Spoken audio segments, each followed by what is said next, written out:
நீங்கள் தவறவிட்ட எபிசோடுகளை இப்பொழுதே காணுங்கள் உங்கள் Tandivan.com மற்றும் Tandivan யூடியூப் சேனலில்.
சார்,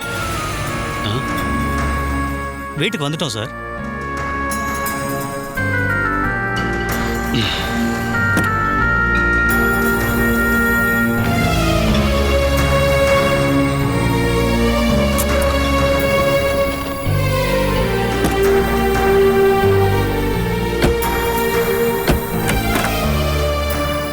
சார் நீங்களா?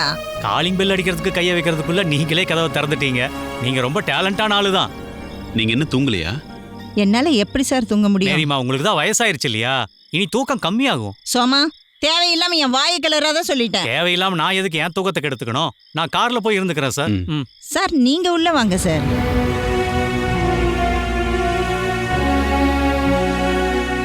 அத்தை எங்க? என்னன்னு சொல்றது, கல்யாணி தான் டூர் போயிருக்காள்ல சார். இன்னைக்கு காலையில இருந்து அவளை பத்தி எந்த தகவலும் இல்ல. போன் பண்ணா எடுக்கவும் மாட்டேங்கிறா. சாரதாம்மா கத்தி அழுதுகிட்டு அவங்க நெஞ்சிலே அடிச்சுக்கிட்டு இந்த உலகத்துல இருக்க எல்லாருக்கும் கால் பண்ணிட்டாங்க. சூரஜ் சாருக்கு போன் பண்ணா போவாதுங்கிறதுனால தான் அவருக்கு மட்டும் பண்ணல. ஆமா, நீங்க பிரீத்தியை கூட்டிட்டு வரலையா? அவ ஆபரேஷன் முடிஞ்சு ரெஸ்ட்ல இருக்கா. ஓ, ஆபரேஷன் சொன்னீங்கல்ல, நான் அதை மறந்தே போயிட்டேன். அதனாலதான் பிரீத்தி இங்க வரல போல இருக்கு. அவளுக்கு மீன் குழம்பு செஞ்சு தெரிஞ்சிருந்தா ஓடி வந்திருப்பா சார். கல்யாணி நேத்து கால் பண்ணாளா? ராத்திரி கால் பண்ணா, ஆனா காலையில இருந்து எந்த காலும் வரல.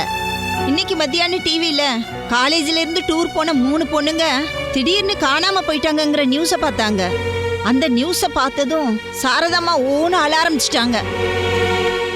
ஏன் சார், கல்யாணிக்கு ஏதாச்சும் ஆபத்து வந்திருக்குமோ?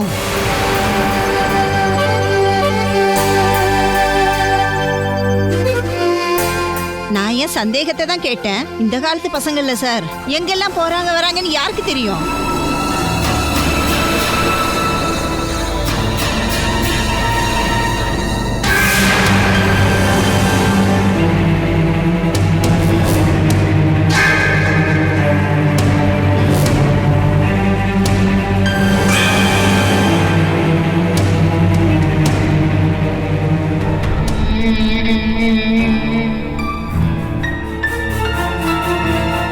அத்தை,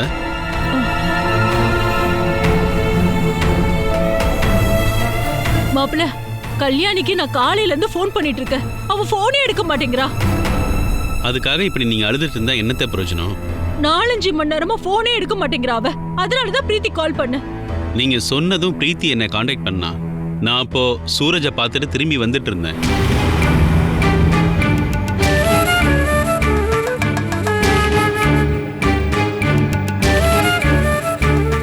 நீ உட்காருப்பா. கல்யாணிக்கு மட்டும் ஏதாவது ஆச்சுன்னா நான் சூரஜுக்கு என்னப்பா பதில் சொல்லுவேன்? காலேஜ்ல இருந்து எஜுகேஷன் டூர் போறதா என்கிட்ட சொன்னான்.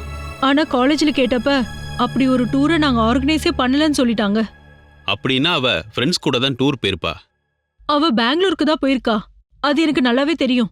அவ இங்க இருந்து யார்கிட்டயோ போன்ல பேசிட்டு இருக்கும்போது நான் கேட்டேன். அவ கூட படிக்கிற ஃப்ரெண்ட்ஸ் நம்பர் இருக்கா? அதெல்லாம் அவ போன்ல தானே இருக்கும். அடிக்கடி அவங்க ஃப்ரெண்ட்ஸ் எல்லாம் இங்க வந்துட்டு போவாங்க. அவங்க எல்லாருமே வாரத்துக்கு ஒரு தடவை போன் நம்பர்லாம் மாத்திடுவாங்க. நான் இப்ப எங்கப்பா போய் தேடுறது? அவ போய் ஒரு 4-5 நாள் இருக்கும்ல. அப்படி இருக்கும்போது இன்னைக்கு தானே அவ கால் பண்ணல. ஒருவேளை அவ வீட்டுக்கு ரிட்டர்ன் வந்துட்டு இருக்கலாம். ஃப்ரெண்ட்ஸ் கூட அவ சேர்ந்துட்டானா எல்லாத்தையுமே மறந்துடுவா. என்ன வாழுத்தனம் வேணா பண்ணுவா. அத்தை, நீங்க தேவையில்லாத யோசிச்சு குழப்பிக்காதீங்க. என் மனசுக்கு என்னமோ தப்பா படுதுப்பா. நம்ம போலீஸ் ஸ்டேஷன்ல கம்ப்ளைண்ட் கொடுக்கலாமா? அதெல்லாம் இப்ப வேண்டாம் அத்தை. நாம ஒரு 2 hours வெயிட் பண்ணி பார்க்கலாம். அப்பயும் அவ போன் எடுக்கலனா நாம வேற வழியை பார்க்கலாம். அவ எந்த பிரச்சனையும் இல்லாம இருக்கான்னு தெரிஞ்சாலே எனக்கு போதும். டென்ஷன் ஆகாதீங்க அத்தை. ஒருவேளை அவர் ராத்திரிக்குள்ள கால் பண்ணலனா ஜித்துவோட ஃப்ரெண்ட்ஸ் எல்லாம் பெங்களூர்ல தான் இருக்காங்க. அவங்க மூலியமா முயற்சி பண்ணுவோம். இந்த கல்யாணி பொண்ணு விஷயத்துல எத்தனை வருஷமா நான் இதே மாதிரி புலம்பிட்டு இருக்கேன்னு தெரியுமா? ஐயோ கடவுளே, அவ போனை எடுக்காம எங்கதான் போனாலும் தெரியல.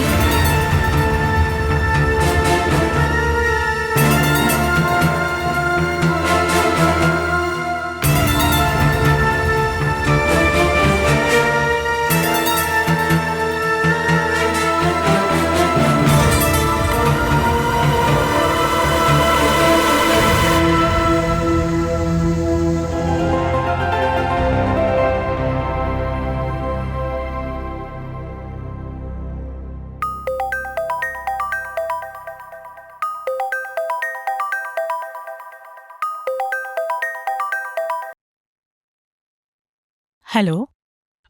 கல்யாணி, நீ எங்கம்மா இருக்க? நான் கல்யாணி இல்ல, அவளோட ஃப்ரெண்டு த்ரிஷா. கல்யாணி ஏமா போன் எடுக்க மாட்டேங்கிறா? சைலண்ட் மோட்ல இருக்கு, அதான் தெரியல. நான் அவ அங்கிள்மா. தெரியும் அங்கிள், ஆர்கே அங்கிள் தானே. கல்யாணி இப்ப ரூம்க்கு வெளியில இருக்கா, நான் கொடுக்குறேன். என்கிட்ட கொடுப்பா, நான் அவகிட்ட கொஞ்சம் பேசிக்கிறேன். அவ ஃப்ரெண்டு த்ரிஷா தான் போன் எடுத்தா. அவங்க எல்லாருமே சேர்ந்துதான் கல்யாணி எங்க இருந்து கூட்டிட்டு போயிருக்காங்க. என்னை ஏன் இப்படி எல்லாரும் கஷ்டப்படுத்துறீங்கன்னு நான் அவகிட்ட கேட்கணும். கொடுப்பா. ஹலோ. அந்த பொண்ணு முதல்ல கல்யாணி கிட்ட போய் போனை கொடுக்கட்டும்.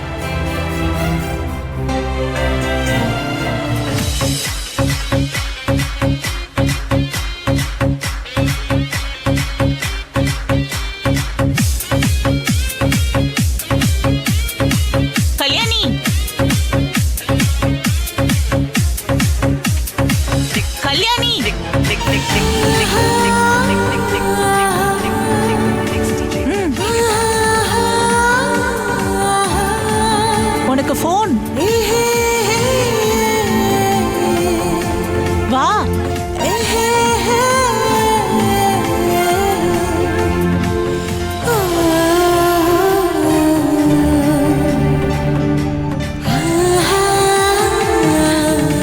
என் போனை உன்னை யார் எடுக்க சொன்னது?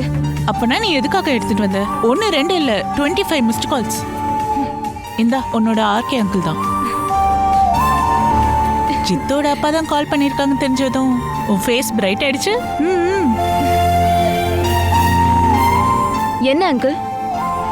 அங்கிள் இல்ல, உன்னோட பாட்டி பேசுற.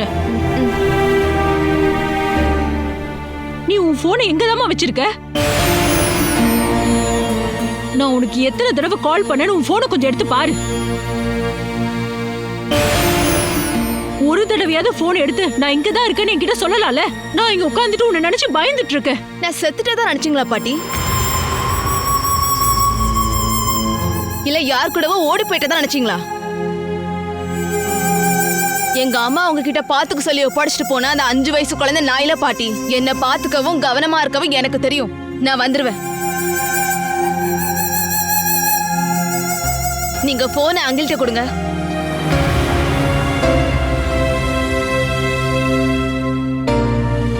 கல்யாணி, அங்கிள் கிட்ட கொடுங்கன்னு சொல்றல.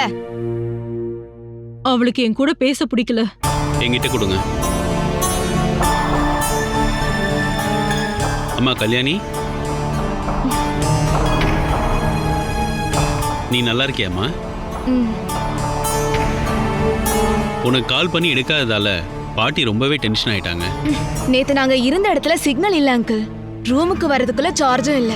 போனை சார்ஜ்ல போட்டுட்டு சைலண்ட் மோட்ல போட்டுட்டேன். அதனால தான் கூப்பிட முடியல அங்கிள். பாட்டி எப்பவுமே உன்னைய பத்தி தான் யோசிச்சுட்டு இருப்பாங்கன்னு உனக்கு தெரியாதா? சரி, அதை விடுமா. எப்பமா நீ திரும்பி வர? நாளைக்கு தான் வரலான்னு பிளான் பண்ணிருந்தோம். ஹைதராபாத்துக்கு போலான்னு இப்ப பிளான் எல்லாத்தையும் மாத்திட்டாங்க.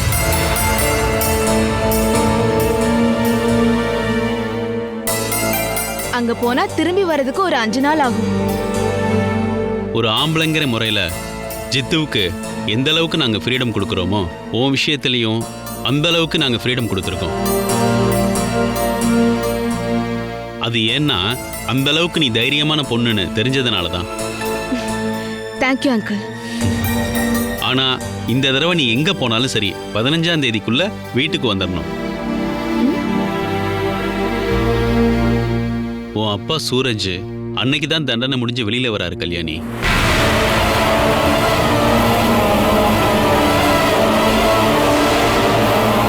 ஜெயில் தண்டனை முடிஞ்சு சூரஜ் வீட்டுக்கு வரும்போது அவரை வரவேற்கிறதுக்கு நீ வீட்டில் இருக்கணுமா?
Kalyani,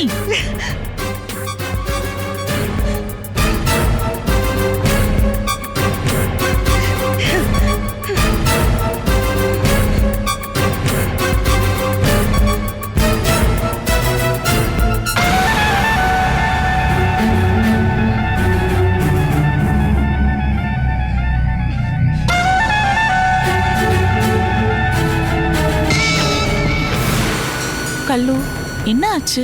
He is coming back. யாரு? அப்பா. அப்பா தண்டனை முடிஞ்சு வரதுக்குள்ள என் மனசுல இருக்க எதிரிகளை இல்லாம பண்ணணும்னு நினைச்சிட்டு இருந்தேன். நான் என் அம்மா ஸ்தானத்துல பாத்துட்டு இருந்த பாலா அம்மா, அவங்க பசங்க, அவங்க தான் என்னோட எதிரிங்க. கல்லு, உன் டீச்சர் அம்மாவும் அவங்க பசங்களும் உனக்கு எப்படி எதிரியா இருப்பாங்க? என் அப்பா இத்தனை வருஷமா ஜெயில இருக்கிறதுக்கு காரணமே அவங்கதான். இப்ப அவங்க எல்லாரும் சந்தோஷமா வாழ்ந்துட்டு இருக்காங்க. ஆனா நான் ஒரு கொலைகாரனோட பொண்ணு. ஆனா என் அப்பா ஒரு குற்றவாளி. அவமானம், அசிங்கம் இதெல்லாம் தாங்கிக்கிட்டு தான் என்னோட வாழ்க்கையை நான் சந்தோஷமா வாழ்ந்துட்டு இருக்கேன். இப்ப நான் அனுபவிக்கிற வலிய நான் மட்டும் அனுபவிச்சா போதாது. நம்ம ஆசைப்பட்டது ஒவ்வொன்னா இல்லாம போகும்போது என்ன ஆகுன்னு அவங்களுக்கு தெரியணும். அதுக்காக தான் அந்த குடும்பத்துக்கிட்ட பாசத்தை காட்டி நான் கூடவே இருக்கிறேன். அவங்கள பழி வாங்குறதுக்காக கிடைக்கிற சான்ஸ நான் மிஸ் பண்ண மாட்டேன். அவங்க கூடவே இருந்து பாசத்தை காட்டி அவங்கள பழி வாங்குவேன். முதல்ல அகிலா, அப்புறம் வினு, கடைசியில நான் பாசம் வச்சிருக்கிற என் பாலா அம்மா. கல்யாணி,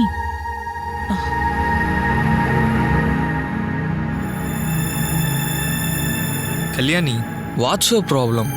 பிரதீப், நீ இதுல இன்வால்வ் ஆக வேணாம் போ. நோ, கல்யாணியோட பிரச்சனை என்னன்னு தெரிஞ்சுக்கிட்டு அதை சால்வ் பண்ணிட்டு தான் போவேன். Trisha, you go. இதை நான் ஹேண்டில் அது பண்ணிக்கிறேன். வந்து கோ கோ கோ கோ கோ. ஏய், சொல்றது ஜஸ்ட் கோ கேளுடா. அவே. கோ.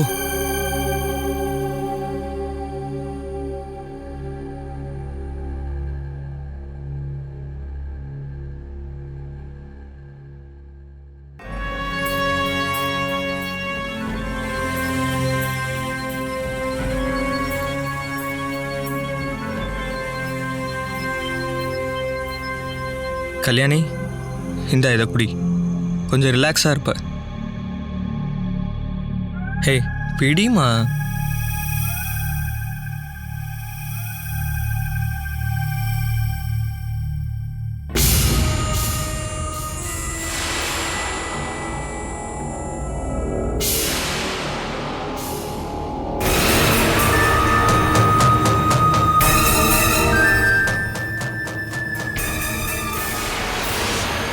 ஓ, இதனால் உனக்கு எந்த யூஸும் இல்லைல்ல?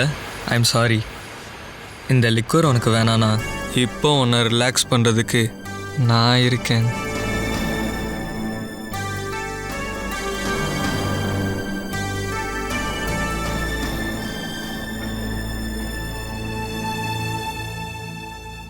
கையடுறா. இது ரொம்ப சுகமாக இருக்குமா? அனுபவிக்கலாமா? கையடுறா பொறுக்கி.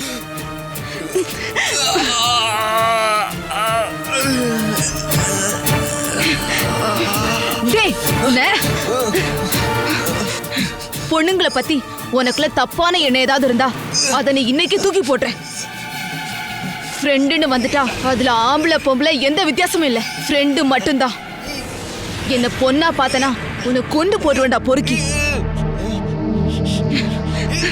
கல்யாணி, இவன் வேண்டாம், விடு. நீ ஏன்டா இப்படி எல்லாம் பண்ணிட்டு இருக்க? தண்ணி அடிச்சா என்ன வேணா பண்ணுவியா? போடா.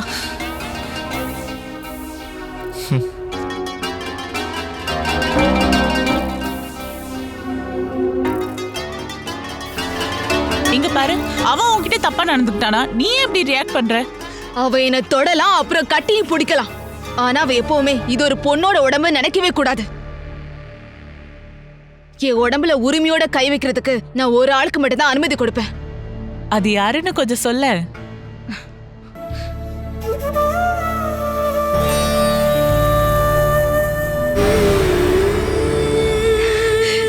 என்னோட ஜித்து.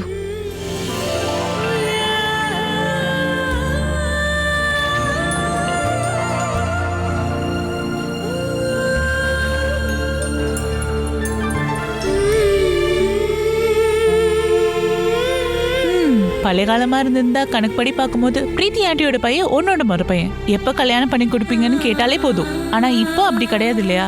ஜித்து உன்னை கல்யாணம் பண்ணிப்பாருன்னு உன்னால சொல்ல முடியுமா?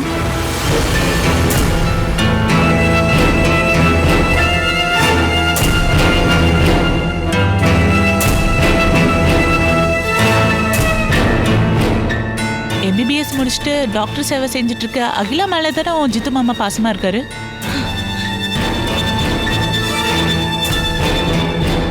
பாலா ஆண்டி மகளை அவங்க பையனுக்கு கல்யாணம் பண்ணி கொடுக்கறதுக்கு பிரீத்தி ஆண்டி ரெடியா தான் இருக்காங்க.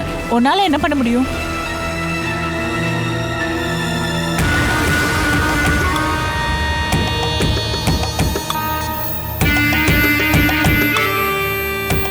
ஜித்து மாமா எனக்கு தான் சொந்தம். வேற யாருக்கும் அவர் சொந்தமாக கூடாது. அதுக்கு நான் அனுமதிக்கவும் மாட்டேன்.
Doctor Akila Venugopal? Yes. I am Jithu Radhakrishnan. இந்த திருட்டு கிருஷ்ணர் இப்ப எங்க இருக்காரு? ஆஹா, இப்போ நான் அப்படி ஆயிட்டேனா? நான் இப்போ மெடிக்கல் காலேஜ் கேம்பஸ்ல இருந்து வர வழியில எவ்வளவு நேரமா பார்த்து பார்த்து பார்த்து நின்றேன், காத்து காத்து காத்து நின்றேன், எப்பொழுது மல்லிகை மலரும் என்று காத்து நின்றேனே. அங்க இருந்து நீங்க ஒண்ணும் பாட வேண்டாம், அப்புறம் எல்லாரும் உங்களை பிச்சைக்காரன்னு நினைச்சுக்க போறாங்க. கொஞ்சம் சீக்கிரமா கிளம்பி வாங்க டாக்டர். தோ கிளம்பிட்டேன் engineer sir.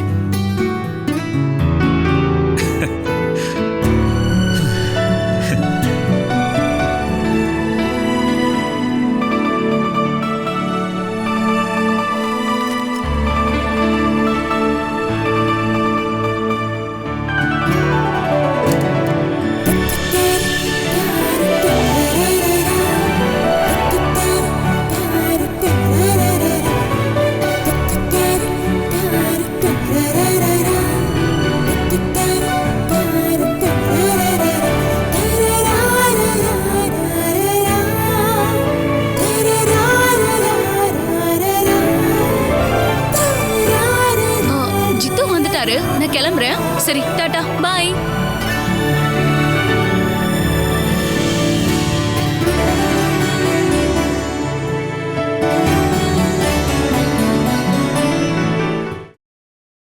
Catch us on TV, Tandivan.com, Facebook and YouTube.